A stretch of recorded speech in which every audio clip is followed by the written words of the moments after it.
The dagger slides between the ribs in silence. You gasp, but it's too late. The throne you thought was yours now belongs to the man who smiled at your table last night. This is the fate of those who rule with warmth. This is the grave of those who mistake kindness for strength. You live in a world where empathy is a currency others spend to manipulate you, where your emotions are strings and invisible hands pull them daily. They call it humanity. They call it connection. But behind closed doors, in marble corridors where power breathes, they call it weakness. Niccolo Machiavelli understood this 5 centuries ago. He watched Florence burn. He saw princes fall, not because they lacked virtue, but because they had too much of it. He saw the merciful crushed under the boots of the merciless. And in the cold Florentine nights, he wrote the truth no one dared to speak. The world belongs to those who master the coldness within. The warm perish, the cold endure. If you've felt the sting of betrayal, if you've watched mediocre men rise while you stumbled with integrity, if you're tired of being the casualty in someone else's Game of Thrones, then type the words, "I rise," in the comments below. Do it now. That phrase is your contract with a different reality, a colder reality, a reality where you stop being the pawn and become the player. This is not a lesson in cruelty. This is a lesson in survival at the highest level. Throughout history, those who changed the world were never the warmest souls. Napoleon didn't conquer Europe with hugs. Saladin didn't reclaim Jerusalem with speeches about feelings. Genghis Khan didn't build an empire by asking nicely. They understood what you're about to learn. There is a temperature to power, and it is ice. You see, they sold you a lie. They told you to lead with your heart, to be authentic, to show vulnerability. And while you practiced radical transparency, someone else practiced radical strategy. While you built bridges, they built empires. While you sought to be liked, they sought to be feared and respected. The cold mindset is not about becoming a monster. It's about shedding the illusions that make you prey. It's about seeing the chessboard clearly while others stumble in fog. It's about understanding that the universe rewards those who operate with precision, not those who operate with sentiment. The ancient texts knew this. From Sun Tzu's Mountains of Strategy to Ibn Khaldun's Cycles of Civilization, the message echoes. Emotion is the enemy of empire. Attachment is the assassin of advantage. And warmth, unchecked, is a slow-acting poison that kills from within. You are about to learn the 7 laws that make you untouchable. Laws that turned merchants into monarchs. Laws that transformed the nameless into legends. Laws carved not in stone, but in the bones of those who ignored them. Welcome to the cold. Welcome to power. Welcome to the only mindset that survives when everything else burns. 1513. The chambers of the Palazzo Vecchio in Florence fall silent. Niccolo Machiavelli sits at a wooden desk, exile bitter on his tongue. The republic he served has collapsed. The Medici family has returned, and with them the old dance of daggers and diplomacy resumes. In this moment of ruin, Machiavelli does not weep, he does not pray, he writes. The prince emerges not as philosophy, but as autopsy, a dissection of power's corpse to understand how it lives and how it dies. Page after page, he maps the anatomy of authority with a surgeon's detachment. No romance, no moral decoration, just the raw mechanics of how men rise and how they fall. But Machiavelli was not alone in this understanding. Centuries before, in the golden age of Islamic civilization, Ibn Khaldun walked through the ruins of dynasties in North Africa. He watched empires bloom and wither within generations, and he discovered the pattern. Every great power contains the seed of its own destruction. The warmth that builds community becomes the weakness that invites conquest. Solidarity transforms into softness, and softness becomes a grave. In the frozen wastes of 13th century Mongolia, Genghis Khan learned the same lesson in blood. His father was poisoned at a peace feast. Trust was the weapon that killed him. The young Temujin understood, warmth is a luxury only the conquered can afford. He built an empire on discipline, meritocracy, and calculated ruthlessness.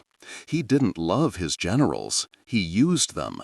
He didn't befriend his enemies, he absorbed them or erased them. Move forward, 1804. Napoleon Bonaparte stands in Notre Dame, not waiting for the Pope to crown him, but crowning himself. The gesture says everything. Power bows to no one. This was a man who read Machiavelli, who studied Caesar, who understood that sentimentality is a chain and coldness is a key. He promoted men not for loyalty, but for competence. He discarded allies when they became liabilities. He moved across Europe like winter itself, inevitable, unfeeling, unstoppable. Each of these men inhabited different centuries, different civilizations, different gods. But they shared one scripture, the cold truth. They understood that the world is not a fairy tale where good intentions yield good outcomes. It is an arena where clarity defeats confusion, where strategy defeats sympathy, where the calculating outlived the emotional. The warm build monuments to their kindness, and why vandals tear them down. The cold build fortresses and watch empires rise. This is not theory. This is the verified pattern of 5,000 years. You stand now at the same crossroads they faced. You can continue believing the comfortable lies, that niceness is enough, that fairness exists, that the universe rewards good hearts. Or you can accept the uncomfortable truth and weaponize it. The choice, as always, is yours. But choose quickly. History does not wait for the hesitant. Guard your depths like a fortress guards its gold. The court of Louis XIV. Versailles glitters with 1,000 candles, but the brightest light casts the darkest shadows. The Sun King has mastered something his predecessors failed to understand. Predictability is vulnerability. Every day he performs the same rituals, the same ceremonies, the same public displays. But his true intentions, those remain locked behind a smile that reveals nothing. Machiavelli writes it plainly, never let them see the whole of you. The moment someone maps your patterns, predicts your reactions, understands your emotional triggers, that moment you become a puppet. Your strings are visible. Your dance becomes theirs to choreograph. Think of the poker table. The amateur wears his hand on his face. Excitement, disappointment, fear. The professional, stone, unreadable, untouchable. He knows that information flows one direction in this game, and he ensures it flows away from him, never toward him. This law applies beyond cards and courts. In business, the CEO who broadcasts every strategy gives competitors a roadmap to his destruction. In relationships, the person who reveals every insecurity hands others the weapons to wound them. In politics, the leader who exposes all motivations becomes predictable, and the predictable become expendable. Sun Tzu understood this as formlessness. Be extremely subtle, even to the point of formlessness, he wrote. When you have no shape, the enemy cannot strike you. When you reveal no pattern, they cannot counter you. You become like water, impossible to grasp, impossible to wound. But here is the cruel paradox. The world demands authenticity. They want you transparent, vulnerable, open. They call it trust. They call it connection. What they don't tell you is that radical honesty is radical weakness. Every secret you share is a hostage you hand to fate. Look at the greatest powers of our age. Do you know what drives them? Do you know their true objectives? No.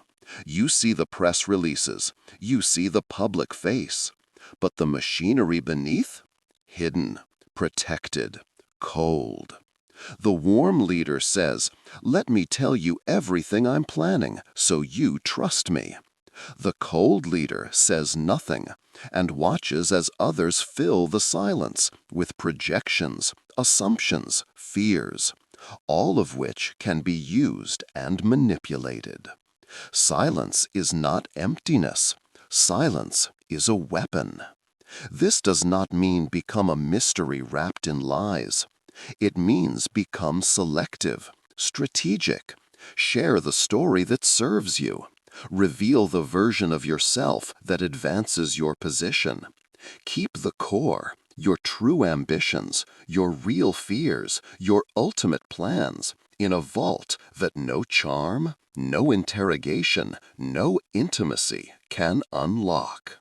Because the moment they know you completely, they own you completely. In a world where information is power, your secrets are your kingdom. Guard them like Machiavelli guarded his truth, in ink and shadow, revealed only when the time served his design, never before. Law 2. He who controls fear controls everything. The sands of the Holy Land, 1187. Saladin stands before the walls of Jerusalem. For 88 years, Crusader kingdoms have held the city, fortified, fanatic, unbreakable, or so they believed. But Saladin does not attack with rage. He attacks with something colder, calculated terror mixed with calculated mercy. He surrounds the city not just with armies, but with reputation. Stories spread through the walls before his siege engines ever touch stone. Stories of cities that surrendered and were spared. Stories of cities that resisted and were erased. He gives them a choice: fear him and live, or defy him and become a lesson for others. Jerusalem opens its gates. Machiavelli crystallizes this into doctrine. It is better to be feared than loved if you cannot be both. Not because fear is pleasant, but because fear is reliable. Love is a flower that withers when conditions change. Fear is a root that grows deeper with time. But here is what the shallow readers miss. The law is not about creating terror. It's about never being controlled by fear yourself. The leader who acts from fear makes desperate choices. The leader who inspires fear in others while remaining fearless within makes strategic choices. Napoleon understood this division. Before battle, his soldiers feared defeat, feared death, feared failure. But when they looked at him, they saw a man immune to those fears. He rode to the front lines. He slept in camps. He shared their cold and their hunger. Not because he loved them, but because his fearlessness was contagious. It infected his ranks like a virus of invincibility. And here lies the deepest secret. Fear is a tool, not a master. Most people live enslaved by invisible terrors. Fear of judgment, fear of loss, fear of being alone, fear of being forgotten. These fears make them controllable, manipulatable, weak. The cold mindset demands you audit your fears with brutal honesty. What controls you? What makes you compromise your strategy? What makes you hesitate when you should strike? Write these fears down, study them, then systematically dismantle them. Because the person who fears nothing can do anything. The person who fears nothing cannot be threatened, cannot be blackmailed, cannot be turned. They become a force of nature, indifferent to the storms that scatter others. But the masters take it further. They understand that fear is a currency. You can spend it. You can invest it. You can make others fear the consequences of opposing you, not through violence, but through reputation, through consistency of response, through making examples when necessary. The warm leader avoids confrontation, hoping problems disappear. The cold leader confronts swiftly, publicly, decisively, so that one lesson teaches 1,000 students. Do not mistake this for cruelty. This is efficiency. This is the mathematics of power. One harsh winter teaches more than 10 gentle springs. Fear is not your enemy. Being controlled by fear is your enemy. Master it, wield it, and become untouchable. Law 3. Control the narrative or become a character in someone else's story. 1796. A young artillery officer with Italian roots stands before the demoralized French army of Italy. They are starving, underpaid, defeated in spirit. Napoleon Bonaparte surveys this wreckage and understands. Victory begins not on the battlefield, but in perception. Within weeks, he transforms the narrative. He floods Paris with bulletins of victories, some real, some exaggerated, all designed to build a mythology. Bonaparte the invincible, Bonaparte the brilliant. He commissions paintings, spreads stories, ensures every triumph echoes while every setback whispers. By the time he returns to France, he is no longer a general. He is a legend. And legends do not follow rules. Legends make them. Machiavelli knew this 500 years prior. Men judge generally more by the eye than by the hand. They see what you show them. They believe what you repeat. Truth is less important than perception, because perception drives action, and action shapes reality. Look at the merchants of Renaissance Venice. They dressed in silks they could barely afford. They lived in palazzos mortgaged to the ceiling. Why? Because wealth attracts wealth. The appearance of power draws power. They understood that reputation is not vanity, it is infrastructure. In our age, this law has become digital. Your personal brand is not a luxury. It is a weapon or a weakness, and you choose which. The person who controls their narrative, who shapes how others perceive them, moves through the world with the wind at their back. The person who ignores their reputation becomes subject to every rumor, every distortion, every narrative that serves someone else's agenda.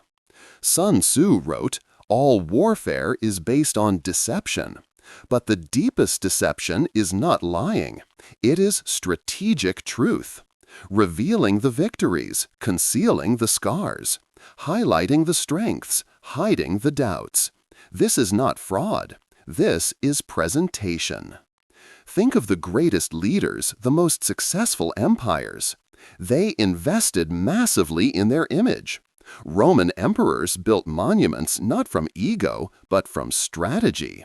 They knew future generations would see the marble and assume greatness. The assumption becomes reality. But here is the cold truth within the truth.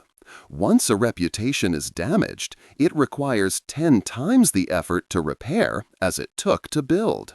One scandal, one misjudgment made public, one moment of weakness captured and spread, These can unwind decades of carefully constructed perception.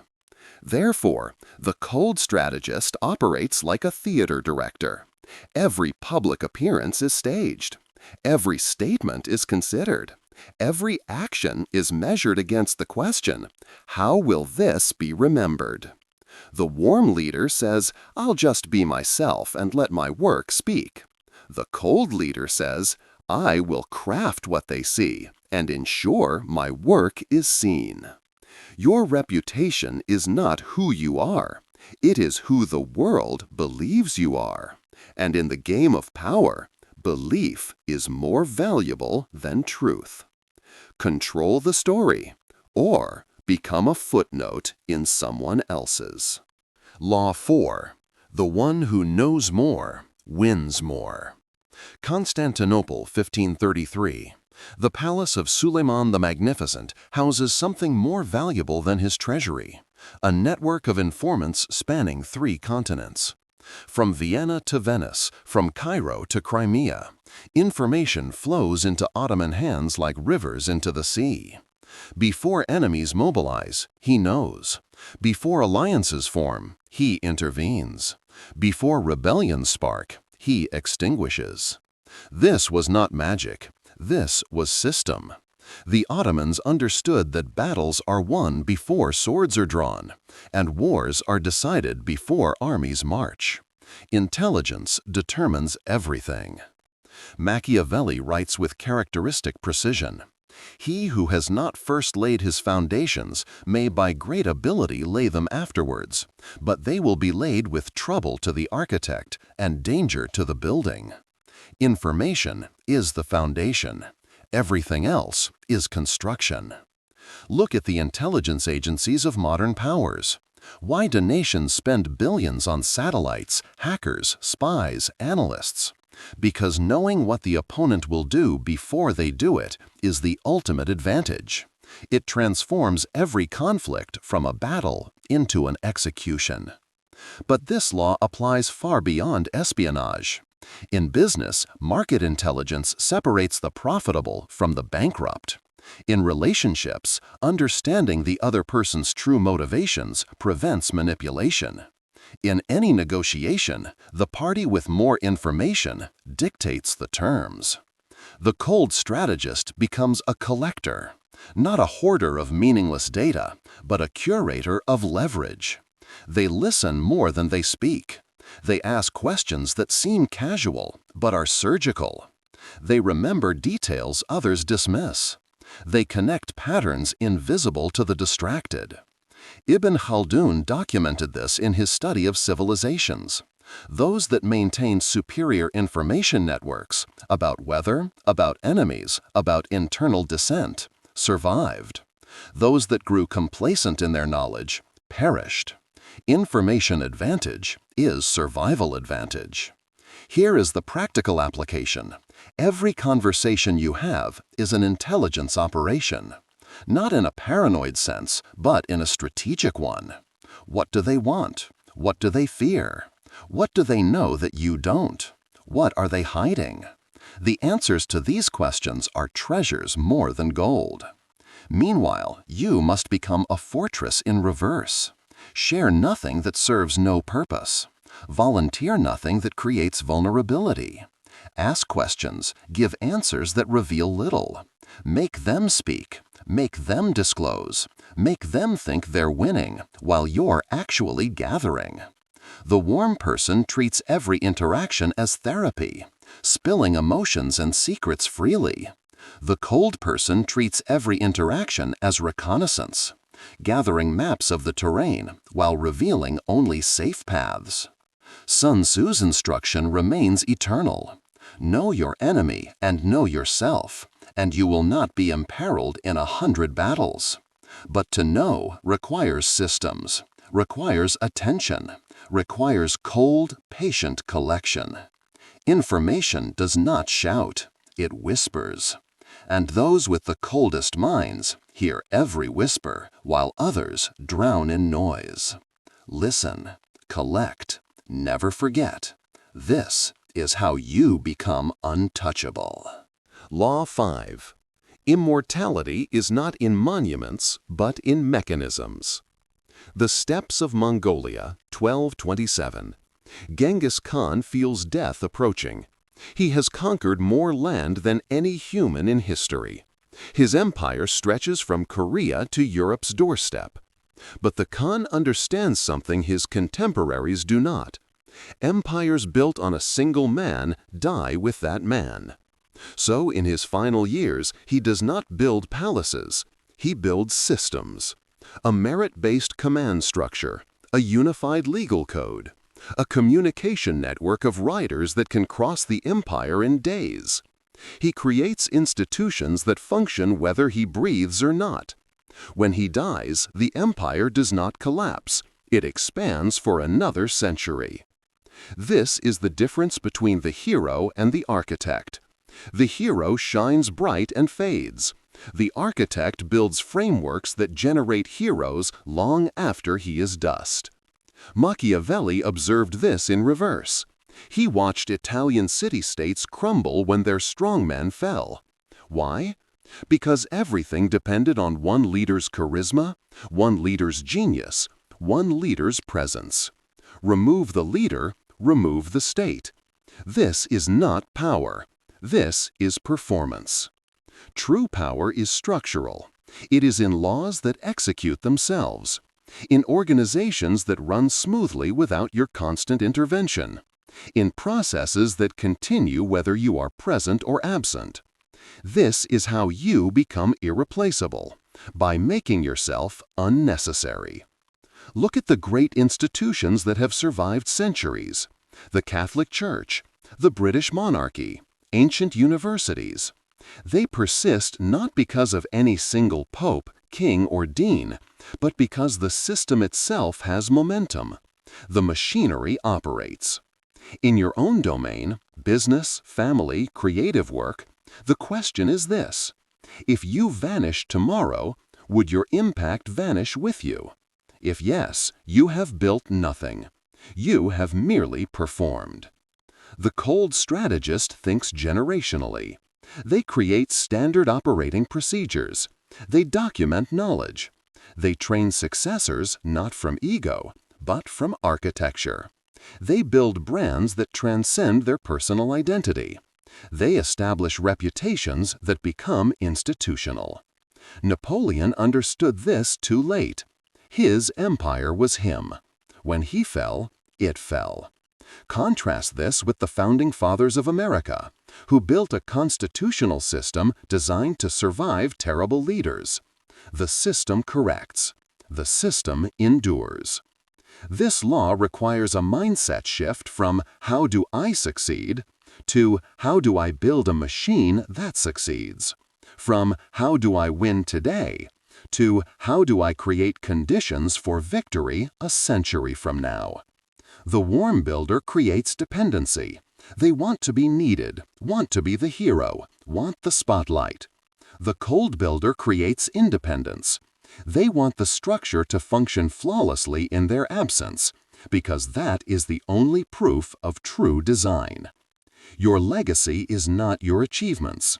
Your legacy is whether the world you built continues to function when you are gone. Build systems. Build institutions. Build the machinery of perpetual motion. This is how mortals touch eternity. Law 6. Keep allies close and enemies closer, but know which is which. The courts of Renaissance Florence, the Medici family does not maintain power through military might.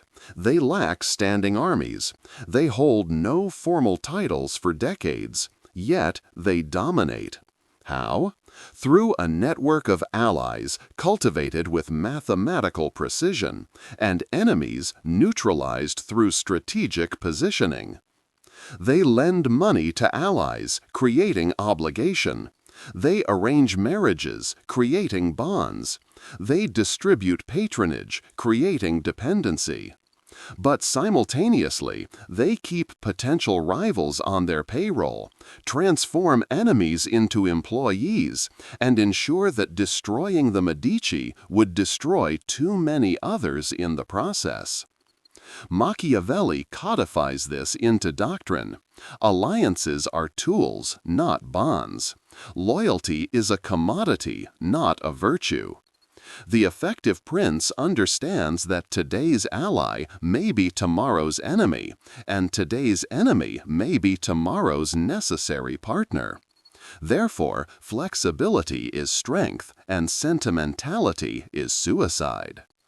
Sun Tzu takes this further. He advises studying enemies with more care than friends, because enemies show you where you are weak. They probe your defenses. They reveal your vulnerabilities. A true strategist thanks his enemies for this education, even as he systematically dismantles them. But here is the sophisticated truth. The greatest danger often comes not from obvious enemies, but from trusted allies who grow ambitious. History overflows with this pattern. Caesar and Brutus, Stalin and Trotsky, countless business partners who became courtroom opponents. The cold mindset demands you maintain what intelligence agencies call compartmentalization. Share with each ally only what they need to know. Create no single person who understands your full strategy. This way, no single betrayal can destroy you. Additionally, the cold strategist understands the economy of alliance. Support costs resources, time, money, attention, political capital. Therefore, allies must generate more value than they consume. Periodically audit your relationships. Who serves your goals? Who drains your energy? Who has become a liability wearing the mask of friendship? This sounds harsh to the warm-hearted. They believe loyalty should be eternal, that friendships are sacred, that abandoning allies is dishonorable. But kingdoms built on these beliefs become kingdoms conquered by those who think strategically. Look at how great powers manage smaller nations. They provide aid, but always with leverage. They offer protection, but always with conditions. They build alliances, but always with exit strategies. This is not cruelty. This is how you survive in a world where interests shift and alignments change. The practical application: with every person in your orbit, understand the transaction. What do they gain from you? What do you gain from them? When these equations no longer balance, renegotiate or remove. Be generous to allies while they serve your mutual interest. Be ruthless in cutting them loose when they become anchors. And with enemies, study them, learn from them, and, when possible, convert them or neutralize them, but never ignore them. The warm leader says, "These are my people, my team, my crew, forever." The cold leader says, "These are my current allies in a changing game. I respect them, I use them, and I prepare for the day the board shifts." Sentiment is a luxury. Strategy is survival. Law 7. While others panic in the rain, you must see the flood that follows. 1453. Constantinople falls to Ottoman cannons. Across Europe, Christian kingdoms react with immediate emotion, horror, rage, calls for crusade. But in Florence, in Venice, in the courts of strategic thinkers, a different calculation occurs. They see beyond the event to the consequence. Trade routes will shift, Mediterranean power will reorganize, and the age of gunpowder has decisively begun. Those who react win the moment. Those who anticipate win the century. Machiavelli writes of the prince who must be a fox to recognize traps and a lion to frighten wolves. But before both, he must be an oracle, seeing what others cannot yet see, understanding that today's minor shift is tomorrow's revolution. This is perhaps the coldest law of all because it requires sacrificing immediate comfort for distant advantage. It requires making decisions today that won't pay off for years. It requires enduring criticism from those who cannot see your chessboard. When Napoleon conquered Egypt, observers thought he was mad. Why Egypt? Why this desert campaign? But Napoleon saw what they couldn't. Control of Egypt meant pressure on British India, meant dominance of Mediterranean trade, meant positioning France as a global rather than merely European power. The campaign failed militarily, but succeeded strategically, elevating Napoleon's reputation and vision. Ibn Khaldun documented this in his theory of civilizations. The founding generation thinks 3 generations ahead, building irrigation systems, educational institutions, legal frameworks. The second generation maintains. The third generation consumes. The fourth generation collapses.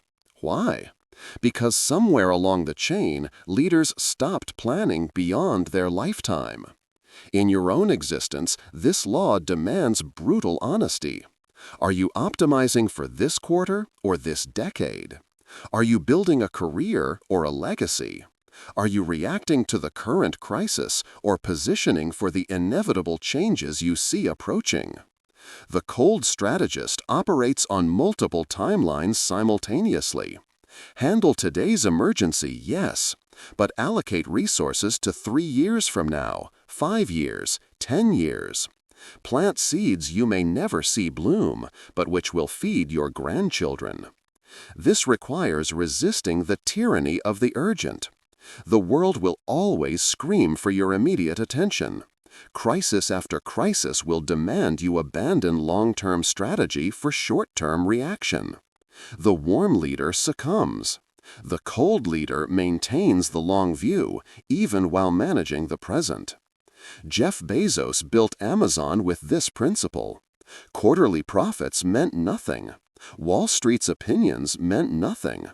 Only the distant vision mattered. Critics called him reckless. Time called him right. Your vision must extend beyond your life, beyond your comfort, beyond your recognition. Because the greatest victories are won by those who see the battle before it begins, who position themselves before the storm arrives, who build empires in the calm that others waste. The future belongs to those cold enough to sacrifice the present for it. You have reached the 7th law. You have walked through the corridors where power breathes and sentiment dies. You have seen what Machiavelli saw, what Napoleon understood, what Sun Tzu codified, what every empire builder learned in blood and silence. The cold mindset is not about becoming a monster. It is about refusing to be a victim. It is about understanding that the world operates on laws as reliable as gravity, and those who deny these laws do not transcend them. They are simply crushed by them. Look around you. The people who control industries, who shape cultures, who move millions with their decisions. Do you think they got there by being nice?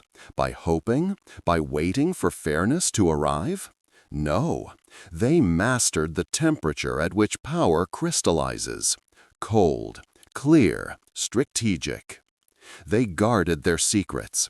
They mastered fear instead of submitting to it. They controlled their narrative. They gathered information while giving little. They built systems that outlasted them. They managed relationships as portfolios, not as emotions. And they always, always saw further than the crowd.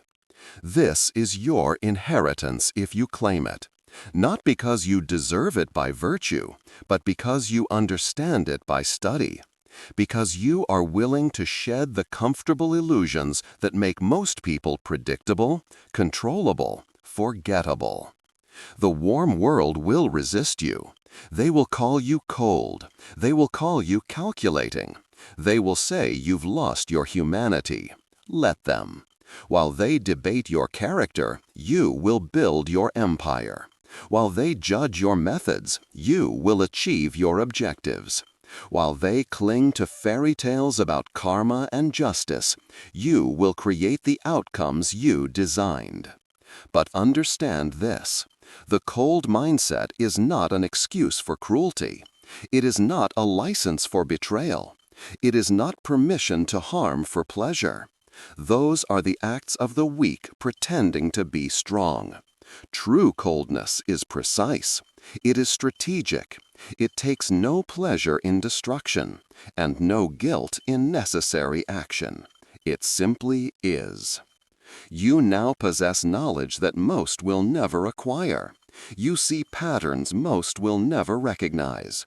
You understand laws most will never acknowledge.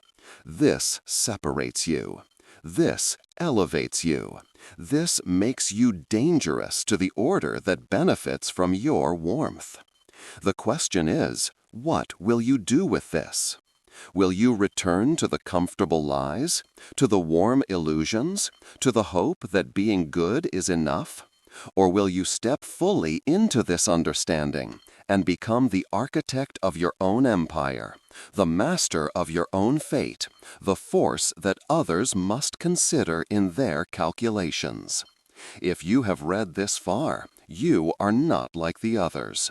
You possess the rarest resource, the willingness to see clearly, to think coldly, to act strategically. Subscribe now. Join the secret circle of those who understand. Together, we study the laws that shape thrones and topple kingdoms. Together, we become untouchable. The choice was never whether power exists. The choice is whether you will wield it or be subjected to it. Welcome to the cold. Your empire begins now.